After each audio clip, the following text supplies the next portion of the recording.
Well, last night I called Timmy after I'd found out that he was going to be here this morning, and I told him, I said, well, why don't you get something together and you can speak this morning? You have my time.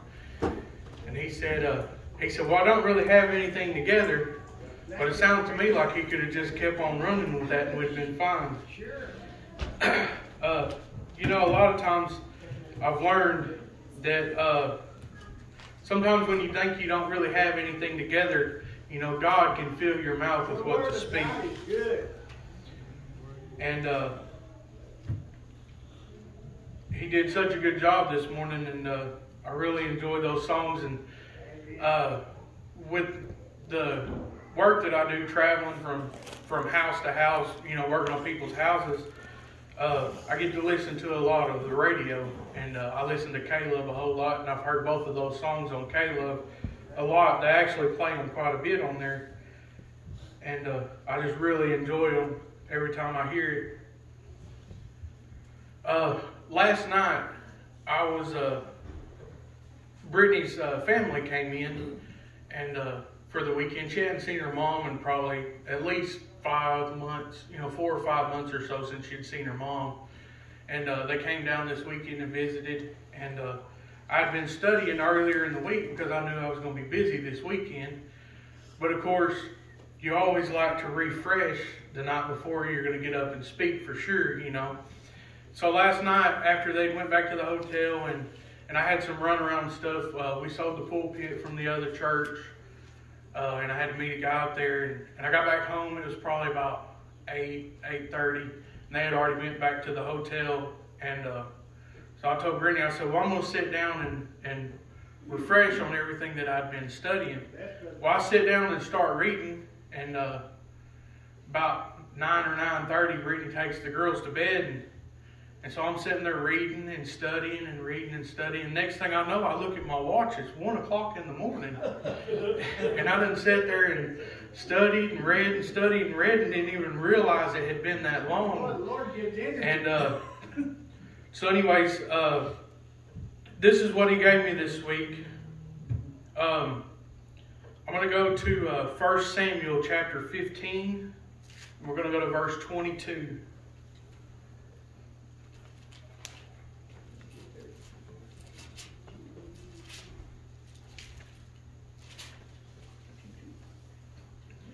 It says, and Samuel said, hath the Lord as great delight in burnt offerings and sacrifices, as in obeying the voice of the Lord. Behold, to obey is better than sacrifice, obedience, and to hearken than fat of rams. For rebellion is as the sin of witchcraft, and stubbornness is as of iniquity and idolatry. Because thou hast rejected the word of the Lord, he hath also rejected thee from being king. Yes. And I got to thinking about this. So many times you see so much rebellion in the world today. And you see churches splitting over rebellion. We've seen so many churches split, over rebellion in the church. And I got to thinking about it. It's not just when somebody intends on rebelling against somebody, it's not just a spur of the minute thing that comes up and says, well, I'm just going to rebel today. I just woke up this morning and decided I was going to rebel against everything. It's a stepped process. And I wrote down 7 steps that I know for sure are in this process. And the first one is independence. The person heading for rebellion says he can decide for himself what is best. And a lot of times we need to decide ourselves what is best, but there's always that person that is higher up that has a greater understanding than you do of the Word of God. Me, myself, and I ain't no good. The church may teach against it, but this person says, I don't see anything wrong with it. Now, how many times have we heard somebody say when something's taught against in church, I don't think anything is wrong with that. Be very careful. You know, we hear that a whole lot in church. I've heard it many times myself, and I haven't been in this as long as a lot of other people have. I actually read 17 chapters in 2 Samuel last night. I'm not going to read 17 chapters. I'm going to go through and I'll give you the short version of what happens during this. It starts off in chapter 3. At this time, David hasn't actually become king yet, but he is a ruler in Israel. It's almost like Israel is split into two. You have Abner and you have David. Abner, he wanted to unite Israel under the rule of David. So Abner, he goes and he meets with David and he talks with David. And David allows him to leave in peace. You know, these are basically enemies. Yes. And so they talk and David allows him to leave in peace. Well, Joab is David's general. Yep. Joab comes up to David and he says, why did you let him leave? And he tells him what was going on, and Joab says, well, he said, you can't believe anything he said. He's just trying to trick you. You know, he's just trying to trick you. He's just trying to lay down all these traps for you to fall into. So Joab thought he knew better than David. Just like many times we may think that we know better than God knows, or we know better than our pastor knows. Very dangerous. So what did Joab do? He goes out and he kills Abner in shorts. He goes out and he kills Abner. And so the first thing is the independent part. You know, Joab thought he knew better than David. And the second is hurt and being offended.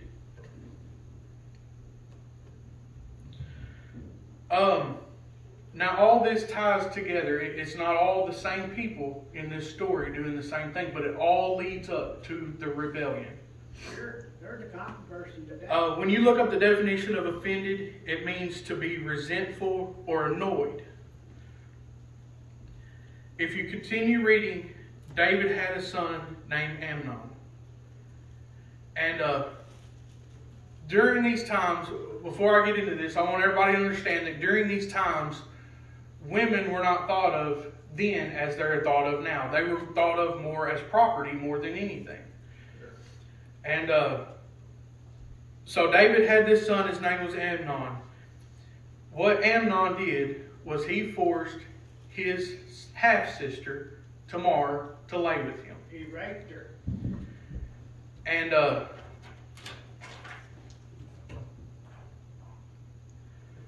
And Tamar's brother, his name was Absalom. Well, Absalom was hurt by this. He was hot. And he was upset, and he was mad, and he was offended by this.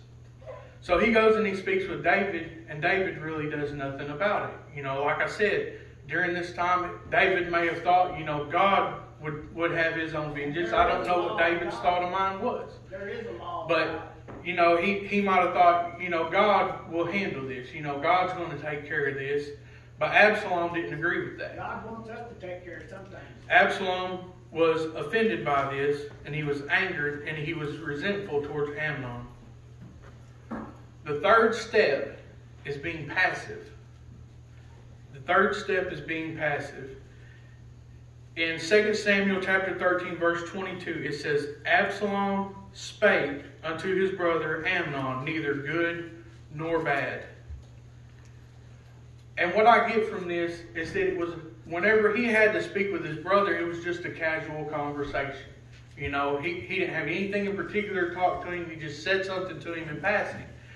And so many times when I think about this, when we get it in our mind, or when we think that we know better than God, or that we are offended or resentful towards God about something, we tend not to talk to God about what we're being resentful of. You know, we tend not to talk to God about whatever the problem is that we may have with God, or the pastor of the church, you're still going to talk to God. The best counselor in the world. You know, so many times you hear people say, you know, even the sinners that don't go to church at some point talk to God for some reason or another. And you're going to still continue to talk to God. But you're definitely not going to talk to God about the things that you're upset about, with God about. So you're going to be passive about the things that you're offended by or upset by. The fourth is fault finding.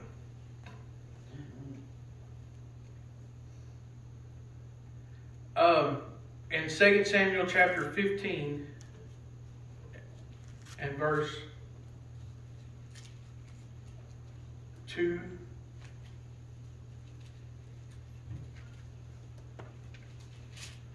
Bless everyone, no one left out. This is for our betterment. Bless God. It says, and Absalom rose up early and stood beside the way of the gate. And it was so that when any man that had a controversy came to the king for judgment, then Absalom called unto him and said, of what city art thou? And he said, thy servant is of one of the tribes of Israel. And Absalom said unto him, see, thy matters are good and right, but there is no man deputed of the king to hear thee. Men pleasers. So, before this point, Absalom actually had left. And Joab convinced David to call for Absalom and have him come back. And so he did, but he wouldn't talk to him. He wouldn't have anything to do with him for 2 years. After he done away with Amnon. And so, at this point is when Absalom had come back. And so now he's beginning to find fault. This is what he wants to do. He wants to find things that he can use against David. So finding fault, the first thing that he found was that there was nobody to take the complaints of the people. And so he goes to the gate and he waits for somebody to come complain, and he uses it against David. He says, you're here, but there's nobody here to listen. And number 5 becomes political. Number 5 becomes political. Because what happens during the political part of it is they begin to gain allies. So Absalom, what he does as he hears these people's controversies, he begins to turn them against David. And he creates his own allies. He begins to turn these people against David and begins to gain their trust. He says, I'm a man of the people. David don't want to listen to your things. So maybe you should start listening to me, Man of confusion. And he gains his allies. Number 6. Oh, wait a minute. I need to read verses 4 and 6 in chapter 15, 4 through 6. It says, Absalom said, moreover, oh, that I were made judge in the land, that every man which hath any suit or cause might come unto me, and I would do him justice. And it was so, that when any man came nigh to him to do him obeisance, he put forth his hand, and took him, and kissed him. And on that manner did Absalom to all Israel that came to the king for judgment. So Absalom stole the hearts of the men of Israel. So we read right here that he gained their trust. He stole their hearts. He began creating allies. Step number 6 is the deception. He manipulated the people. He turned David's own people against him. People chose, because they didn't actually speak to David and they didn't see David, they took Absalom's word about everything that would happen and everything that was going on. So he created deception. And one thing that you find out is that during these times of the rebellion, most of the people that are following don't really know any different. They don't really understand the whole reason behind. It's just somebody sweet talked them into following them instead of following the king. Counsel. And number 7 comes the open rebellion. Number 7 is the open rebellion. It is when, during that time, they actually stand up, and it's no more about hiding in the background. It's no more about doing it behind David's back. It's about standing up and taking a stand for what the rebellion was over. The pot boils over. During this time, there was actually going to be a war. There was going to be a battle between Absalom and David. Absalom had taken some of the people from David's country, and of course David had his loyals that was always with him the whole time. And so they go to battle, and they convince David to stay behind. They don't want David to go out there. They don't want David to get hurt. They want him to stay behind. And so anyways, so Joab goes forward with the army.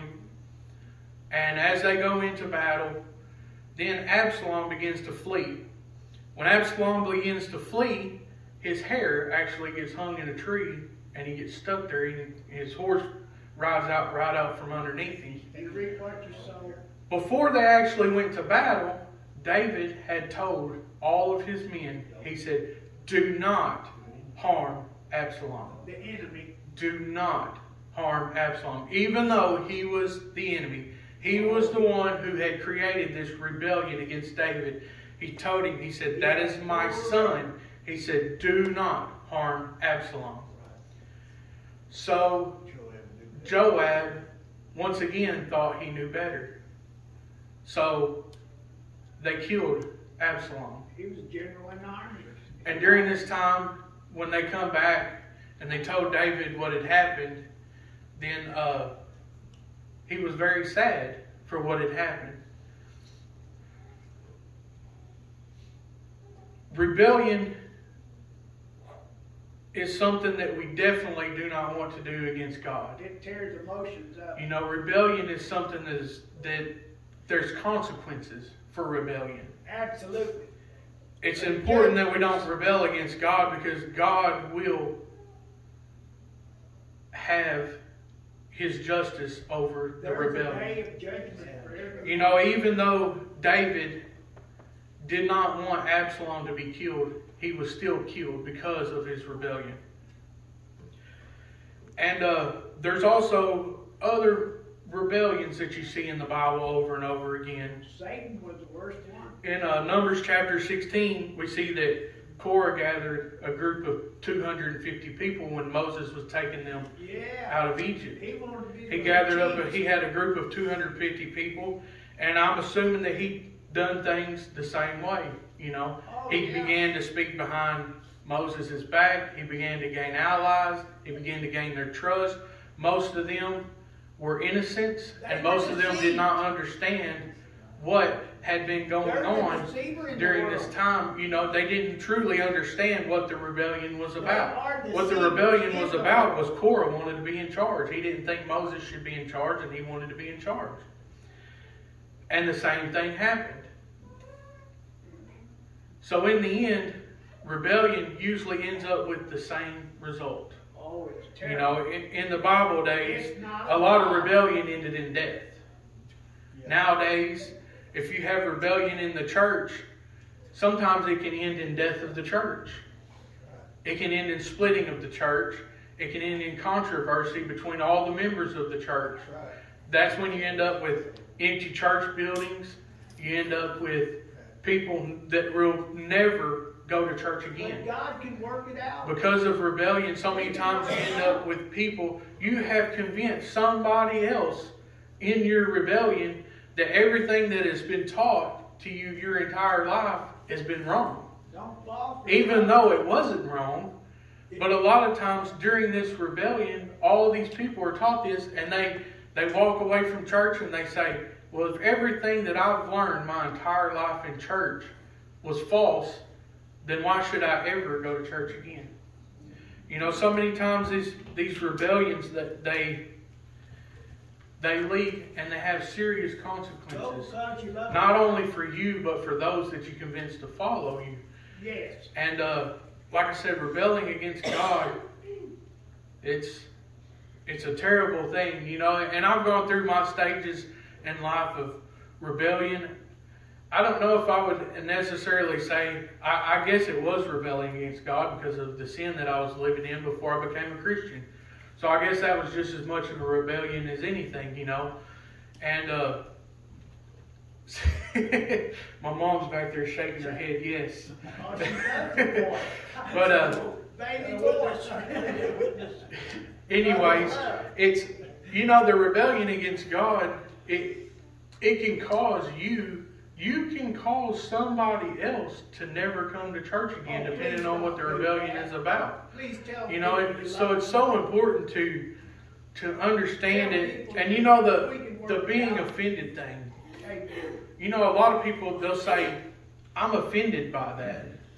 But no, if you look up the definition of offended, if you're offended by something, it's because you chose to be offended by it.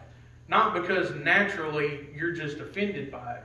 A lot of times when you're offended by things, it's in your own mind that you have chosen to be offended by these things. And because the definition is being resentful. So you choose to be resentful against something or against somebody or against something that somebody has said.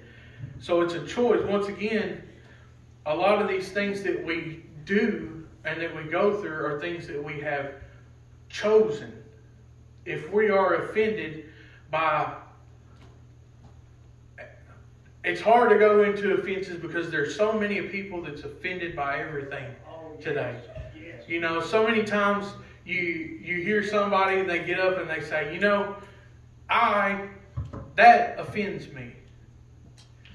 Well, you know what? A lot of times the things that they think offends them, it didn't really offend them. It hurted them. It hurt them.